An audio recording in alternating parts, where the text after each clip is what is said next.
Hello दोस्तों, नमस्कार। आप सभी लोगों का आपके अपने YouTube channel concept coaching bye Rakesh sir में हार्दिक स्वागत और अभिनंदन करते हैं। आज हम आप लोगों को इतिहास विषय लेकर आया हूं। आज इतिहास का फर्स्ट पार्ट पढ़ाने वाला हूं और पढ़ाने से पहले एक मोटिवेशनल कोट्स बोल दें जिससे आप लोग ऊर्जा से भरपूर और प्रफुल्लित होते रहें। मत कर परवाह उनकी जो आज देते हैं ताना, झुका देना सर उनके जब आएगा तेरा जमाना, जब आएगा तेरा जमाना। चलिए देखिए, आज है इतिहास का परिचय, इंट्रोडक्शन ऑफ हिस्ट्री। इतिहास का परिचय, इंट्रोडक्शन ऑफ हिस्ट्री का फर्स्ट पार्ट आप लोगों के बीच में लाया हूं। अगर आप लोग हमारे चैनल को नहीं जानते हैं तो ज़रूर जान लीजिए। हमारे चैनल का नाम है concept coaching bye Rakesh sir. Concept coaching bye Rakesh sir पर आइए और चैनल को जरूर सब्सक्राइब करिए। चलिए देखते हैं इतिहास का परिचय, इंट्रोडक्शन ऑफ हिस्ट्री। तो इतिहास को अंग्रेजी में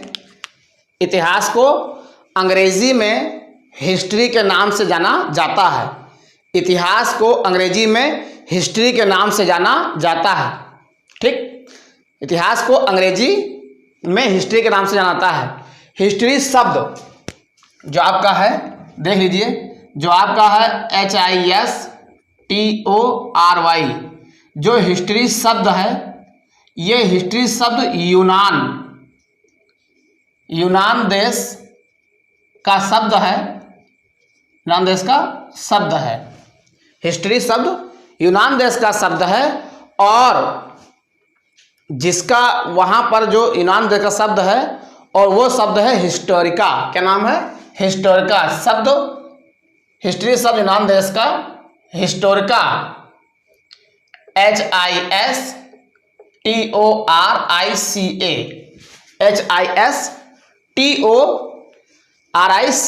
हिस्टोरिका शब्द से लिया गया है। हिस्ट्री शब्द यूनान देश का हिस्टोरिका शब्द से लिया गया है। हिस्टोरिका शब्द से लिया गया है। ठीक, लिया गया है। जिसका अर्थ है, अगर हम अर्थ निकालें तो जिसका अर्थ होता है क्या? जानना या ज्ञात करना होता है। जानना क्या? जानना या ज्ञात करना होता है। जानना एवं ज्ञात करना। अगर हम एक भाषा में और कहें कि जानना एवं ज्ञात करना, या इसको हम एक और कहें, इसका अर्थ क्या है? जानना एवं ज्ञात करना, या हम कह दें अन्वेषण करना। तो ये अर्थ होता है हिस्ट्री का। ठीक, तो देख लीजिए, हिस्ट्री शब्द यूनान देश का शब्द है और वो हिस्टोरिका शब्द से लिया गया है, जिसका अर्थ है जानना या ज्ञात करना या अन्वेषण करना होता है। ठीक, अगर हम इसके पितामह की बात करें तो हिस्ट्री का पितामह, तो हिस्ट्री का पितामह हेरोडोटस को कहा जाता है। किसको? हेरोडोटस को कहा जाता है। इसको कहा जाता है हेरोडोटस। तो हिस्ट्री का पितामह हेरोडोटस को कहा जाता है। हिस्ट्री का पितामह हेरोडोटस कहा जाता है। और इनकी एक पुस्तक है। किसकी? हेरोडोटस की एक पुस्तक है। इस पुस्तक का नाम जान लीजिए। इस पुस्तक का नाम है हिस्टोरिका। क्या नाम है? हिस्टोरिका, HISTORICA, वही हिस्टोरिका। तो इनकी एक पुस्तक है हिस्टोरिका, जिसमें इन्होंने अन्वेषण शब्द या जानना शब्द या ज्ञात करना शब्द का प्रयोग सर्वप्रथम इन्होंने किया था और इसीलिए इनको हिस्ट्री का पितामह कहा जाता है। अगर हम आगे बढ़ें और ये ज्ञात करें कि भारतीय इतिहास का जनक किसे कहा जाता है, तो देख लीजिए, अगर हम बात करें भारतीय इतिहास का जनक, तो भारतीय इतिहास का जनक अगर हम इनकी बात करते हैं तो भारतीय इतिहास का जनक मेगास्थनीय कहा जाता है। किसको? मेगास्थनीय कहा जाता है। तो भारतीय इतिहास का जनक मेगास्थनीज को कहा जाता है, मेगास्थनीज को कहा जाता है। तो मेगास्थनीज जो थे वो भारतीय इतिहास के क्या हैं? जनक हैं। और इनकी भी एक पुस्तक है जिन्होंने सर्वप्रथम भारतीय इतिहास का जिक्र किया है। इनकी एक पुस्तक है इंडिका। क्या है? इंडिका। तो इंडिका नामक पुस्तक में इन्होंने सर्वप्रथम भारतीय इतिहास का विवरण दिया है। भारतीय इतिहास का विवरण दिया था इन्होंने। किन्होंने? जिनका नाम है मेगास्थनीज। तो मेगास्थनीज ने अपनी पुस्तक इंडिका में सर्वप्रथम भारतीय इतिहास का वर्णन किया है। और अगर हम आगे बढ़ें और आधुनिक इतिहास का जनक की बात करें, कि अगर बात करें हम कि आधुनिक इतिहास का जनक कौन है, आधुनिक इतिहास का जनक, तो आधुनिक इतिहास की बात करें, मॉडर्न हिस्ट्री की बात करें कि मॉडर्न हिस्ट्री का जनक कौन है, फादर ऑफ मॉडर्न हिस्ट्री, तो उनका नाम है बिशप विलियम स्टब्स। क्या नाम है? Bishop William stub. क्या नाम है? स्टब्स। तो बिशप विलियम स्टब्स जो है, बिशप विलियम स्टब, तो बिशप विलियम स्टब्स जो है आधुनिक इतिहास का जनक कहा जाता है इनको। तो आधुनिक इतिहास का जनक बिशप विलियम स्टब्स को कहा जाता है। चलिए हम आगे बढ़ते हैं और अब हम इतिहास की परिभाषा को देखते हैं। तो अगर इतिहास की परिभाषा को देखें तो विभिन्न मतानुसार इतिहास को परिभाषित किया गया है। कई इतिहासकार अपने मतानुसार इतिहास को परिभाषित किया है और उसी में से हम एक मत, दो मत आप लोगों के बीच में रखता हूं। जैसे अगर 19वीं शताब्दी की बात करें, कब की? तो 19वीं सदी की बात करते हैं अगर हम, तो 19वीं सदी में एक जर्मन के इतिहासकार हुए हैं, जर्मन के इतिहासकार हुए हैं 19वीं सदी की बात करें अगर, तो 19वीं सदी में जर्मन के इतिहासकार हुए हैं जिनका नाम है रांके। क्या नाम है? रांके। तो रांके ने जो है इतिहास को जो है परिभाषित किया है। किस प्रकार? वैज्ञानिक विधि के अनुसार इसका विकास किया है। तो 19वीं शताब्दी में जर्मन के इतिहासकार रांके ने वैज्ञानिक विधि द्वारा इसका विकास किया है, वैज्ञानिक विधि द्वारा विकास किया है। और उन्होंने इसको इस प्रकार परिभाषित किया है। किसने? इतिहासकार रांकर ने। तो इतिहासकार रांके जो हैं इसको परिभाषित किया किसी घटना में, देखिए परिभाषा उन्होंने बताया, किसी घटना में कोई भी घटना हो तो किसी घटना में उसके वास्तविक स्वरूप, किसी घटना में उसके वास्तविक स्वरूप, किसी घटना में उसके वास्तविक स्वरूप, किसी घटना में उसके वास्तविक स्वरूप में प्रस्तुत करना ही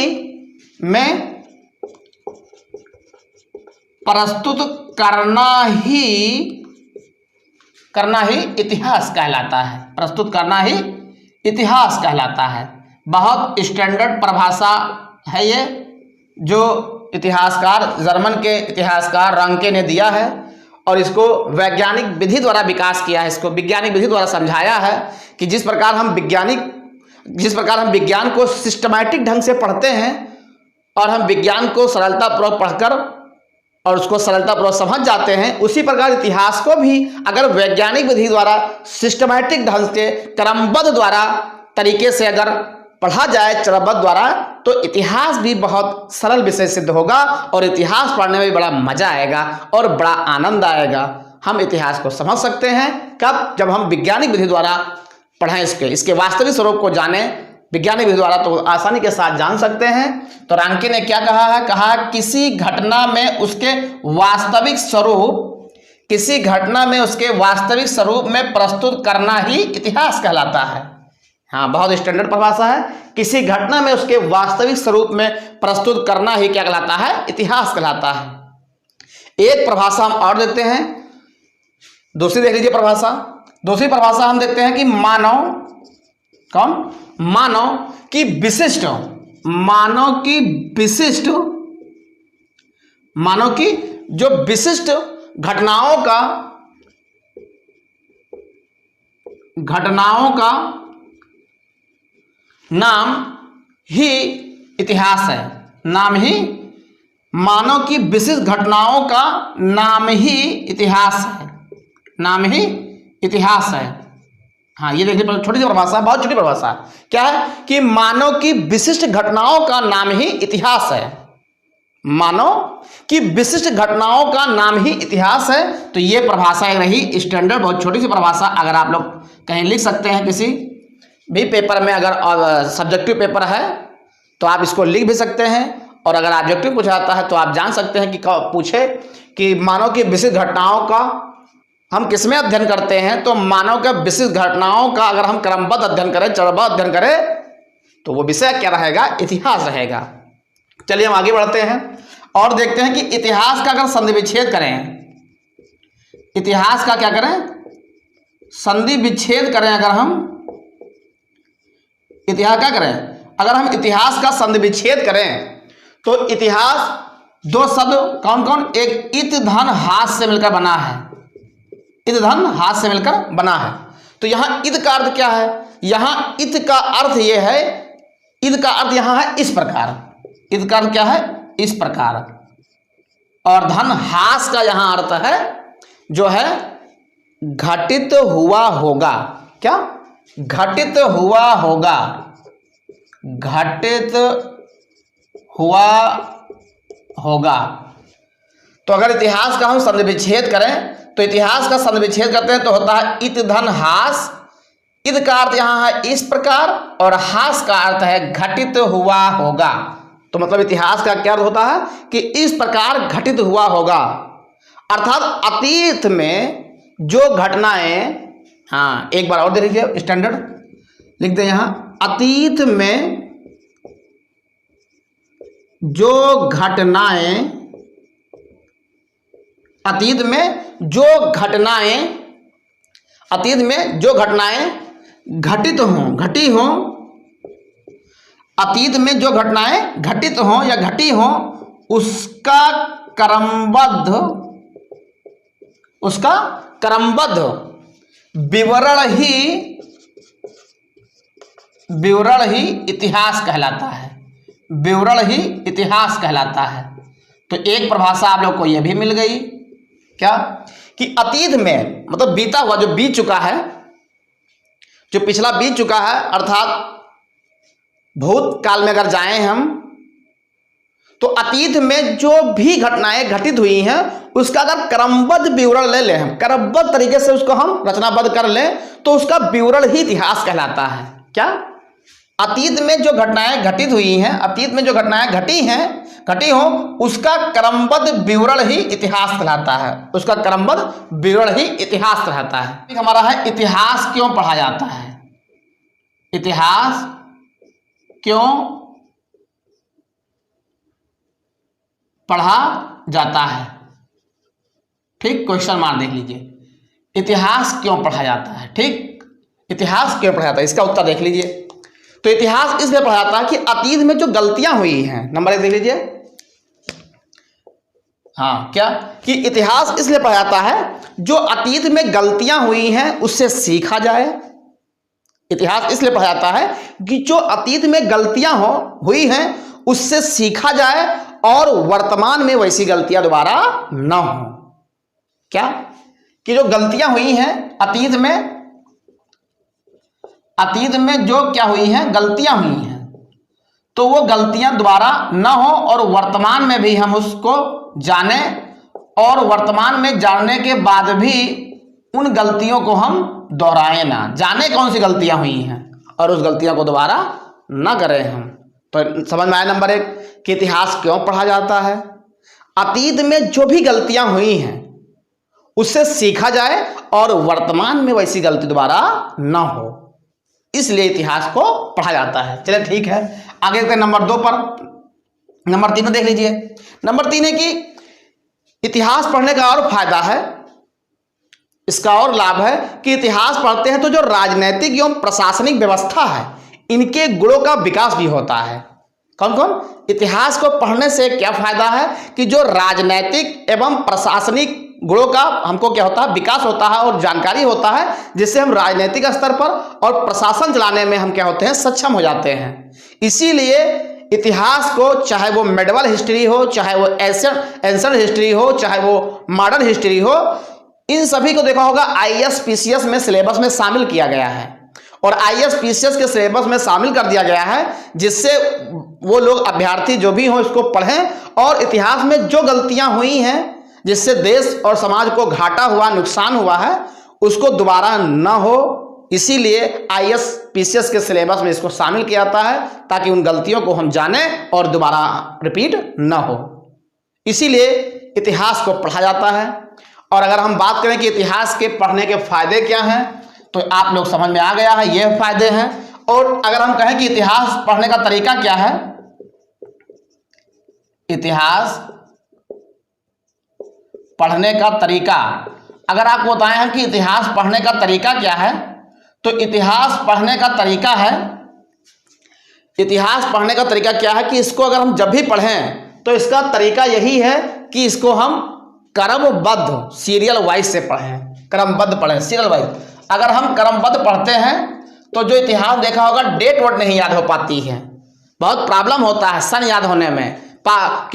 जो है प्लासी का युद्ध कब हुआ, तराइन का प्रथम युद्ध कब हुआ, तराइन का द्वितीय युद्ध कब हुआ, सही है, बाबर ने जो है कितने बार आक्रमण किया, हुमायूं का शासनकाल क्या रहा, अकबर का शासन कितना किया, अंग्रेजों ने कितने वर्षों तक भारत पर हुकूमत किया, मुगलों का शासन कितना रहा। अगर ये सब जानना हो तो हम जो डेट होते हैं याद करने में तकलीफ होता, दिक्कत होती है, हम नहीं याद कर पाते हैं। तो इसका कारण यही है कि जब तक हम क्रमबद्ध तरीके से हम नहीं पढ़ेंगे तब तक इतिहास के डेट को याद करना दुर्लभ है।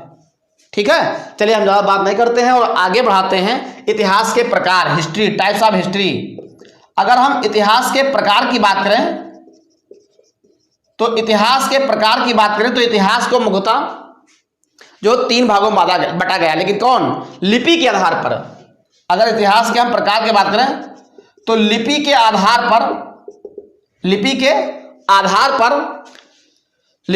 पर इनको हम 3 प्रकार से वर्गीकृत करते हैं। इतिहास के प्रकार की बात करें तो लिपि के आधार पर मुख्यतः 3 प्रकार से इनका वर्गीकृत किया गया है। नंबर 1 है जो है प्रागैतिहासिक। क्या नंबर 1? प्रागैतिहासिक। तो नंबर 1 है प्रागैतिहास। क्या नंबर 1? नंबर 1 है प्रागैतिहास। नंबर 1 क्या है?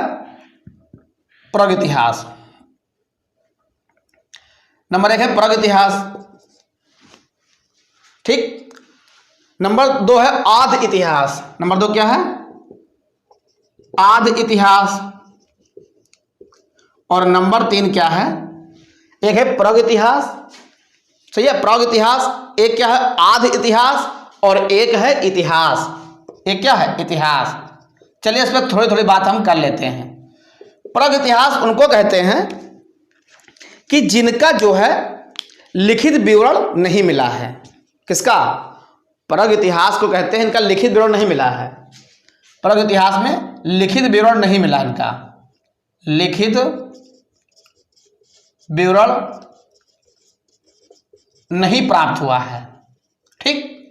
तो वह इतिहास, वह काल जिसमें हमको लिखित विवरण नहीं मिला है, तो ऐसे हम काल को क्या कहते हैं? प्रागैतिहासिक काल कहते हैं। क्या कहते हैं? प्रागैतिहासिक काल कहते हैं।